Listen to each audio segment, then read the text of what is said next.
सुगंधा और उसकी सास कांता के बीच एक अजीब सी जंग रहती थी। ये जंग थी किचन में कौन ज्यादा अच्छा काम करेगा और घर के सदस्यों के दिल जीतेगा।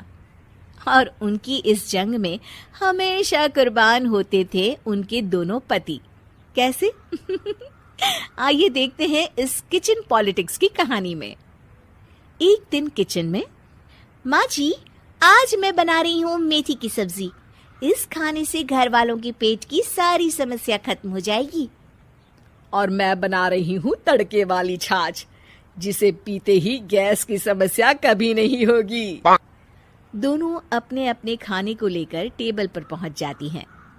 तभी सुगंधा के ससुर उसकी बनाई सब्जी की तारीफ कर देते हैं। अरे वाह, मेथी की सब्जी भी बनी है, बड़ी ही स्वादिष्ट है। वाह बहू वाह। अरे बहू, लेकिन इसमें इतनी सारी मेथी बर्बाद करने की क्या जरूरत थी? देखिए माँ जी, ये तो वो मेथी है जो आप रात में भिगोकर सुबह उसका पानी पीती हैं, और जो मेथी फेंक देती हैं उसी से मैंने ये सब्जी बनाई है। अरे वाह बहू, तुमने तो बड़ा ही समझदारी का काम किया। बस अब क्या था, कांता जी का तो मानो ये सुनकर खून ही सूख गया। वो फैसला कर लेती है कि किसी भी तरह वो अपने खाने की तारीफ लेकर ही रहेगी और सुगंधा को किचन में उसकी कमियां गिनाएगी। कांता फ्रिज खोलकर देख रही होती है और फिर सुगंधा से कहती है, अरे बहू, ये क्या, पूरा फ्रिज गंदा पड़ा है। तभी वहाँ सुगंधा का पति आ जाता है। वो सुगंधा को डांट कर कहता है, सुगंधा, तुम्हें कितनी बार कह रखा है कि वायरस फैल रहा है, साफ सफाई का पूरा ख्याल रखना है, लेकिन तुम किचन में इतनी गंदगी रखोगी तो कैसे चलेगा। सुगंधा सास की तरफ देखती है जहाँ वो मुस्कुरा रही होती है। सुगंधा समझ जाती है कि सास ने उससे बदला लेने के लिए ये सब किया है। दोनों रात के खाने की तैयारी में लग जाती हैं। दोनों ना एक दूसरे की तरफ देखती हैं और ना ही एक दूसरे से बातें करती हैं। रात को खाने की टेबल पर एक एक कर दोनों कई तरह के अलग अलग व्यंजन टेबल पर लगा देती हैं और अपने अपने पति के पास जाकर खड़ी हो जाती हैं। अरे खाइए जी खाइए, मैंने बड़ी मेहनत से बनाया है। प्लेट में वो खाना डालती हैं।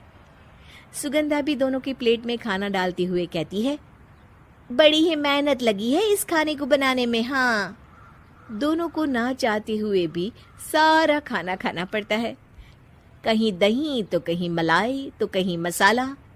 और इन सब के बाद दोनों बड़ी ही मुश्किल से अपने कमरे में सोने जाते हैं।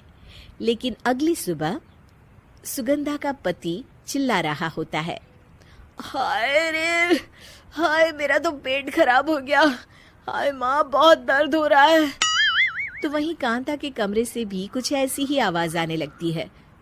हे भगवान, इस सास बहू की लड़ाई हमारी जान लेकर रहेगी। जाओ कोई डॉक्टर को बुला कर लाओ। डॉक्टर आते हैं। दोनों को देखकर कांता और सुगंधा से कहते हैं, देखिए, आप दोनों इन्हें खाने में हल्का ही दीजिएगा। हो सके तो रात का खाना जल्दी खाया करे और वॉक किया करे।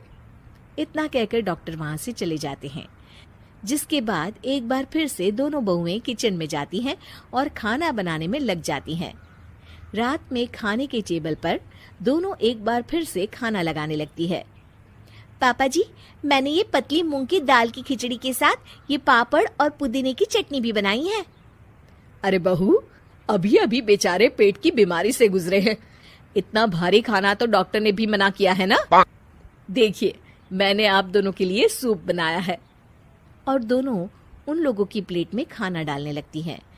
तभी दोनों एक साथ बोल पड़ते हैं, बस करो, हमें माफ करो, हमें नहीं खाना इस घर में ना खिचड़ी और ना ही सूप। हम इंसान हैं, एक वक्त में एक ही खाना खा सकते हैं। बस करो, हमें माफ करो, हमें नहीं खाना इस घर में ना खिचड़ी और ना ही सूप। हम इंसान हैं, एक वक्त में एक ही खाना खा सकते हैं। इतना कहकर वो दोनों वहां से चले जाते हैं।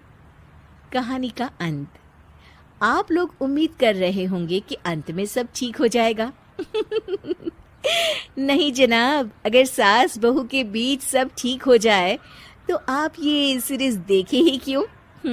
तो मजा लीजिए इस चैनल में सास बहू से जुड़ी कहानियों का, क्योंकि ये ऐसा रिश्ता है जिसकी मिठास उसकी खटास में हमेशा